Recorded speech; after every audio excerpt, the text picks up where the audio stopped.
Powerful psychotropics, some not approved for use in young children. Others warn they could raise the risk of suicidal tendencies. And yet, every day they are doled out to tens of thousands of foster care kids across America, even infants. I give them to a 3-year-old. A 3-year-old? Yeah. We spent a year tracking down some of the doctors who prescribe these drugs to foster care children. You have a minute to talk to us? Florida doctor Sahel Punjwani is one of the true believers in these medications for kids. He was the doctor assigned to treat 7-year-old Gabriel Myers. Gabriel's father was in jail, his mother addicted to prescription drugs. One day, she passed out in a Denny's parking lot with the engine running, 6-year-old Gabriel in the car. When Florida police found them hours later, they took her to jail, and Gabriel was placed in foster care. During the next months, Gabriel was moved from home to home, therapist to therapist. He started acting out and trashing his room. Dr. Sahel Punjwani became Gabriel's psychiatrist, paid for by the state of Florida. 7 times Gabriel was driven to Dr. Punjwani's office, and often leaving with a changing mix of prescriptions for powerful psychotropic drugs.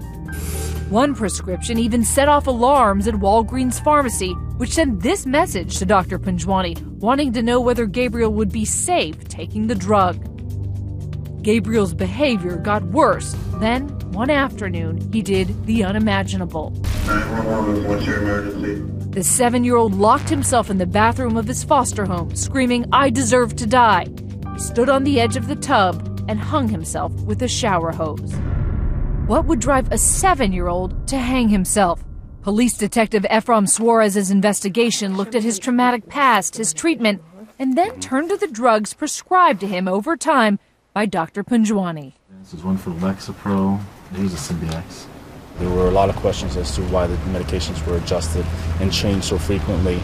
Gabriel's death was ruled an accident, but police, the medical examiner, and FBI all point to the possibility the medications he was taking may have contributed to his deadly act. I'm Sharon Alfonso with ABC News. Do you have a minute to talk to us about Gabriel Myers? So we tracked down Dr. Punjwani outside his office. The drugs that you prescribed to him were off-label, and they were black box warnings that say that they could cause suicidal tendencies. Sad stories happen, but that does not mean that everything is so the doctor is responsible for it, because we are in the business of taking care of these children. That's all I have to say. But how much time did he actually spend with Gabriel? His foster father said you only spent about 5 minutes with him before you prescribed these drugs. That is untrue.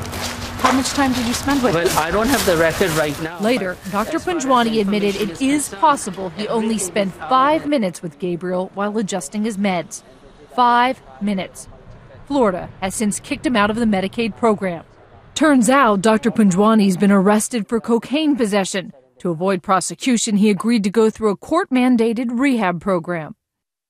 But across the country, doctors continue to treat foster care children with powerful mixes of psychotropic drugs. Often, the drugs are helpful in treatment, but is enough care being taken with foster children? As we've said, foster kids are up to 13 times more likely to be treated with psychotropic drugs than other children. And a government report that came out this week found that hundreds of these children are on 5 or more of these powerful drugs at the same time. And is anyone looking out for them? No. And if you try to speak out and say anything about it, you're basically told to shut up. This social worker has worked with hundreds of foster children. She asked we protect her identity. Why do you think they're medicating these children? It's much easier to medicate a child than it is to pay $200 an hour to a therapist to talk through their problems with them. Whistleblowers describe an unholy convergence. For all of the times we've stopped, for all of the things I'm not. Can I have a hug? Welcome to A Reason to Hope. Good morning, ladies. Time to get up. The Maryhurst Residential Treatment Center in Kentucky, where they take children who've endured some of the worst abuse anywhere in the state and surround them with a team, a psychiatrist, therapists, workers nearby to talk, laugh, and help. No! I don't care! Even though 75% of the kids who come to them are on psychotropic drugs, When they leave, nearly 3/4 are on reduced or no medication at all. We caught up with a little dancer, 7-year-old Jeremiah, his 8-year-old brother DJ. Michael Jackson's Billie Jean never looked so good. They were taken away from their mother amid allegations of extreme neglect. No doctors, rarely going to school, frequently going hungry. Their stepdad had a rap sheet including a conviction for manufacturing methamphetamine. And their mother slept through a fire which nearly killed them. I'm blue. Can I play too? Yeah. Their therapist, David Crowley, asks about that fire. Your mom wouldn't wake up and the house was on fire. What was that like? It was getting bigger and bigger and bigger, and it got all over Mom's bed. Her got little burns all over her. Today, Jeremiah is getting dental care for the teeth that still show the evidence of all that neglect. And his brother DJ says they've learned something wonderful about food. Good food. What's healthy? Corn, green beans, broccoli. My favorite movie is Grease. Ready?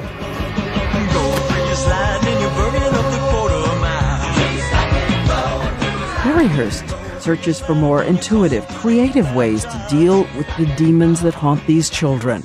As children like Jeremiah are weaned off drugs, they're armed with something formidable, monster spray, to back down the terrors. We have to spray where our bedroom is. If you're wondering, monster spray is water mixed with food coloring. Because this is really post-traumatic stress.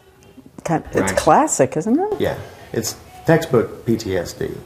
Because it would be hard for some adults to cope with those things, much less a 7- and 8-year-old. Who do you turn into at night, Jeremiah? Superman. Spider-Man. Spider-Man. Excuse me. Who's stronger, Spider-Man or Superman? Jesus is. Jesus is stronger than either one of them. It's me happy in my bed. And there's an irony. David, the therapist, helping wean Jeremiah off drugs. And where did you used to work? I used to work with a big pharma company, talking with doctors about medications. Well, how'd you get here? I got here because this is, I think, where my heart is. Are you me? No. Do you know what I do? No. Is your name Sarah? In another part of the treatment center, another child of suffering, Sarah, now in her 19th foster care placement in just 6 years. Sarah says her mother was drug addicted and she was 3 years old when she was abandoned. At the time, I didn't know how to take a bath. I didn't know how to take care of myself. I didn't know how to brush my teeth. I thought it was supposed to be for hair, so I started brushing my hair with my toothbrush. And when no one was looking, I'd pick some dog food and eat it. Sometimes Sarah cuts herself. Do you still do it? Do you self-harm? Yeah, the other day I did. You did? But it's going away. What are you thinking when you do that? I just want to die. Through the years, she too has been put on powerful medications. Now, only on Seroquel, and with therapy, getting better, beginning to heal. Though she knows at the age of 15, she has little chance of being adopted.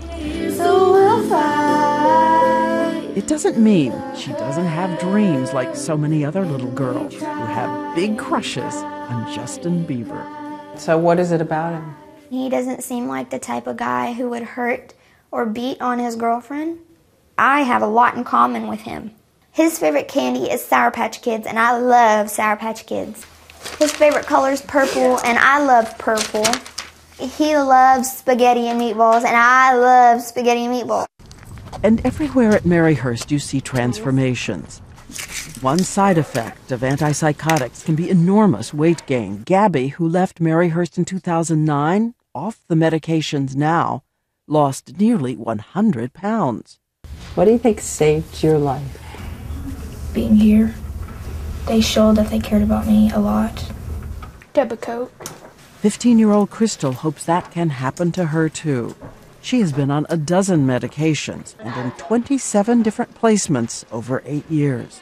My weight is sitting at 300 right now. Most sports activities I want to do, I can't do because I'm overweight. Step team, can't do that because I can't bend down and clap underneath my legs. My feelings get hurt easily when people make fun of me like that. May I ask some stuff about your life? Sure. Like, have you ever been in foster care? I have not been in foster care, and I think that you are so strong. Judy Lambeth is president and CEO of Mary Hurst, where the motto is, "We love you until you learn to love yourself." We carry the hope until you find it. That's the greatest thing about being here. It's hope. Hope for the miracle of a family to love you permanently. Almost 6 years ago, when we did our first story on foster care,